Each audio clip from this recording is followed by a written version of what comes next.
1977 বাংলাদেশের টাঙ্গাইল জেলায় একটি ছোট্ট গ্রামে এক ছেলে তার বাবার পুরনো মোটরসাইকেল ঠিক করতে করতে বুঝতে পারেন দেশে তৈরি মানসম্মত যন্ত্রাংশের ঘাটতি। তাই একটা টিনের ঘরে বসে হাতে মাত্র কয়েকশো টাকা নিয়ে তিনি শুরু করেন একটা ছোট ওয়ার্কশপ। সে সময় হয়তো কেউ কল্পনাও করেনি যে এই টিনের ঘরের আওয়াজ একদিন পৌঁছে যাবে বিশ্বের বিভিন্ন প্রান্তে। লোহা, মেশিন আর ঘামের গন্ধে ভরা সেই ঘরটাই একদিন পরিণত হবে এক সাম্রাজ্যের জন্মভূমিতে।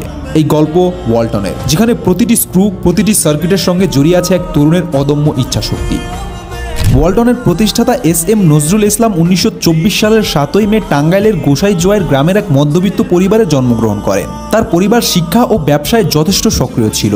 নজরুল ইসলাম ছোটবেলা থেকেই লেখাপড়ায় মনোযোগী ছিলেন, পাশাপাশি ব্যবসায় তার আগ্রহ ছিল অদম্য। এছাড়া তিনি একজন শান্ত, মননশীল এবং অত্যন্ত পরিশ্রমী মানুষ ছিলেন। তার জীবনযাপন ছিল খুবই সাদামাটা। তিনি নিয়মিত ধর্মীয় অনুশাসন মেনে চলতেন এবং কাজের প্রতি ছিলেন অসম্ভব রকমের নিষ্ঠাবান। কিন্তু খুব শীঘ্রই তিনি বুঝতে পেরেছিলেন যে বাংলাদেশের প্রযুক্তি পণ্যের একটা বিশাল বাজার আছে, কিন্তু সেই বাজারে স্থানীয় কোনো শক্তিশালী ব্র্যান্ড নেই। বেশিরভাগ মানুষই বিদেশি পণ্যের উপর নির্ভরশীল। আর ঠিক এখান থেকেই তার মাথায় আসে একটা আইডিয়া, একটা স্বপ্ন, যেখানে বাংলাদেশের নিজস্ব একটা প্রযুক্তি ব্র্যান্ড থাকবে, যে ব্র্যান্ড শুধু বাংলাদেশেই নয়, বিদেশেও সম্মানের সাথে দাঁড়াতে পারবে। 1977 সাল, বাংলাদেশ তখন স্বাধীন হয়েছে মাত্র 6 বছর। দেশে প্রযুক্তি পণ্যের চাহিদা বাড়ছে, কিন্তু সবকিছুই আসছে বিদেশ থেকে। নজরুল ইসলাম তখন ভাবলেন এটাই হয়তো সঠিক সময় তার মাথার আইডিয়াটাকে বাস্তব রূপ দেওয়ার। কিন্তু সমস্যা ছিল একটাই, টাকা।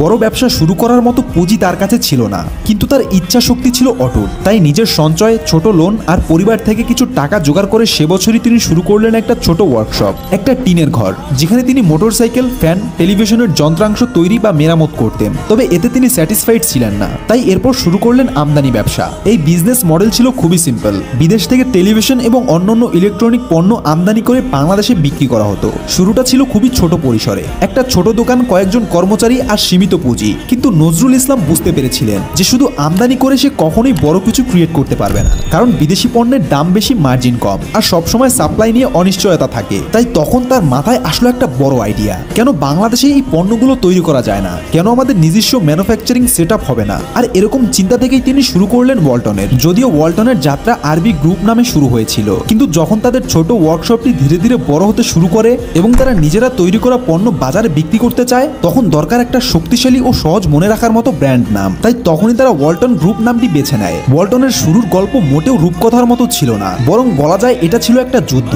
3টি বড় সমস্যার সাথে নজরুল ইসলামকে প্রতিনিয়ত যুদ্ধ করতে হতো। প্রথম সমস্যা ছিল টাকার। ম্যানুফ্যাকচারিং সেট আপ করতে প্রচুর মূলধন দরকার। জমি কিনতে হবে, ফ্যাক্টরি বানাতে হবে, মেশিন আনতে হবে, কাঁচামাল কিনতে হবে, শ্রমিক নিয়োগ দিতে হবে, কিন্তু এত টাকা কোথায়? এ সময় ব্যাংক লোন নেওয়াটাও সহজ ছিল না, কারণ ব্যাংকগুলো নতুন ব্যবসায় ঝুঁকি নিতে চাইতো না। দ্বিতীয় সমস্যা ছিল প্রযুক্তির। বাংলাদেশে তখন ইলেকট্রনিক ম্যানুফ্যাকচারিং এর কোনো অভিজ্ঞতা নেই বললেই চলে। দক্ষ ইঞ্জিনিয়ার পাওয়াটাও অনেক কঠিন। আধুনিক মেশিনারি নেই, টেকনিক্যাল নলেজও সীমিত। তৃতীয় সমস্যা ছিল বাজারের। সে সময় মানুষ বিদেশি ব্র্যান্ডের উপর অন্ধভাবে বিশ্বাস করত। সোনি, প্যানাসোনিক, স্যামসাং এগুলোই ছিল তাদের কাছে বিশ্বাসযোগ্য। এমন অবস্থাতে একটা নতুন দেশি ব্র্যান্ডকে মানুষ কেন বিশ্বাস করবে? আর এই 3টি সমস্যার সমাধানের জন্য যে পথকে বেছে নেওয়া হলো, সেটাই হলো ওয়ালটনের সফলতার আসল চাবিকাঠি। টাকার সমস্যা দূর করতে নজরুল ইসলাম অ্যাপ্লাই করলেন একটা দারুণ এবং সহজ মেথড। আমদানি ব্যবসা থেকে যা লাভ হতো তা জমিয়ে রাখতেন এবং এরকম করে ধীরে ধীরে পুঁজি বাড়তে লাগলেন। তবে ভালো ব্যাপার হলো তার পুরো পরিবার তাকে সবসময় ফাইন্যান্সিয়ালি এবং মেন্টালি সাপোর্ট করতো, যেটা নজরুল ইসলামের জন্য একটা প্লাস পয়েন্ট ছিল।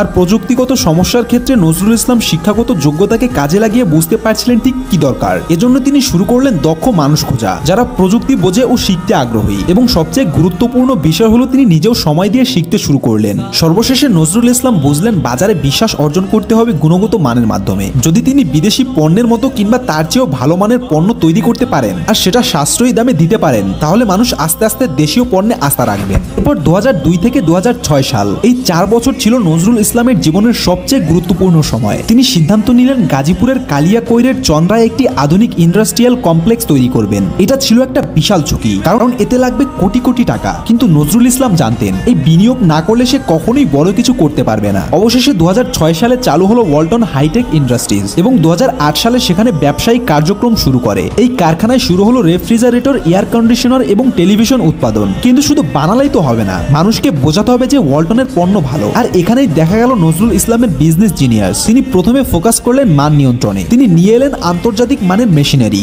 বিশেষ করে জার্মানি আর আমেরিকা থেকে। তারপর তিনি ISO 9001 সার্টিফিকেট নিলেন, যেটা আন্তর্জাতিক মান নিয়ন্ত্রণের গ্যারান্টি। কিন্তু সবচেয়ে গুরুত্বপূর্ণ যে কাজটি তিনি করলেন সেটা হলো প্রতিটি উৎপাদন ধাপে কঠোর কোয়ালিটি চেক। কাঁচামাল কেনা থেকে শুরু শুরু করে ফিনিশিং পর্যন্ত প্রতিটি পর্যায়ে পরীক্ষা নিরীক্ষা। ফলাফল ওয়ালটনের পণ্যগুলো আসলেই ভালো হতে শুরু করলো। আর মানুষ যখন ব্যবহার করে দেখলো যে এই ফ্রিজ বা এসি আসলেই টেকসই, তখন তারা বিশ্বাস করতে শুরু করলো। কিন্তু শুধু মান নির্ণয় নিয়েই তো বাজার জেতা যায় না, দাম নিয়েও কৌশল দরকার। তাই নজরুল ইসলাম তখন ব্রিলিয়ান্ট স্ট্র্যাটেজি নিলেন। তিনি দাম রাখলেন বিদেশি ব্র্যান্ডের চেয়েও 20 থেকে 30% কম, কিন্তু মান রাখলেন একই রকম বা কিছু ক্ষেত্রে আরো ভালো। এই ভ্যালু প্রপোজিশনটা মানুষের কাছে অনেক আকর্ষণীয় লাগলো। একই মানের পণ্য কম দামে আর সাথে দেশি ব্র্যান্ড। মানুষ ভাবলো কেননা চেষ্টা করে দেখা যায়। আর একবার চেষ্টা করা মানে তারা হলো রিপিট কাস্টমার। এভাবেই আস্তে আস্তে ওয়ালটন বাজারে নিজের জায়গা তৈরি করে নিল। এ সময় ওয়ালটনের সেল দ্রুত গতিতে বাড়তে শুরু করলো, কারণ মানুষ বুঝতে পারছিল এটা আসলেই একটা ভালো পণ্য। পর 2007 থেকে 2010 সাল পর্যন্ত ওয়ালটন মূলত ফ্রিজ, এসি আর টিভি বানাতো। কিন্তু নজরুল ইসলাম জানতেন একটা ভালো ব্যবসা কখনোই একটা মাত্র প্রোডাক্টের উপর নির্ভর থাকে না। তাই 2010 সালে ওয়ালটন প্রবেশ করলো মোবাইল ফোনের বাজারে। সে সময় বাংলাদেশে মোবাইল ফোনের চাহিদা বিস্ফোরক হারে বাড়ছে। নোকিয়া, স্যামসাং, স্যামসনি এরা মার্কেট দখল করে রেখেছে। তবে ওয়ালটন একই স্ট্র্যাটেজি ফলো করলো, ভালো মানের ফোন কম দামে। প্রথমে ফিচার ফোন, পরে স্মার্টফোন। বিশেষ করে যারা প্রথমবার স্মার্টফোন কিনছে সেই সেগমেন্টকে ওয়ালটন টার্গেট করলো। কিন্তু ডাইভার্সিফিকেশন এখানেই থেমে থাকলো না। 2011 সালে শুরু হলো এক্সপোর্ট। এর মানে ওয়ালটনের টেলিভিশন আর এয়ার কন্ডিশনার বিদেশে রপ্তানি হতে শুরু করলো। প্রথমে গেল নেপাল, ভুটান, শ্রীলঙ্কার মতো পার্শ্ববর্তী দেশগুলোতে। তারপর ধীরে ধীরে গেল আফ্রিকা, মধ্যপ্রাচ্য, এমনকি ইউরোপেও। এটা শুধু ওয়ালটনের জন্যই নয়, বরং ছিল পুরো দেশের জন্য একটা বিশাল অর্জন। কারণ এটা প্রমাণ করলো যে বাংলাদেশের পণ্য আন্তর্জাতিক মানের হতে পারে। আর এই রপ্তানি থেকে আসা বৈদেশিক মুদ্রা ওয়ালটনের আর্থিক অবস্থাকে আরো শক্তিশালী করে দিল। কিন্তু সবচেয়ে বড় মাইলস্টোন আসলো 2017 সালে। সে বছর ওয়ালটন চালু করলো বাংলাদেশের প্রথম কম্প্রেসর কারখানা। কম্প্রেসর হলো ফ্রিজ আর এসির সবচেয়ে গুরুত্বপূর্ণ অংশ,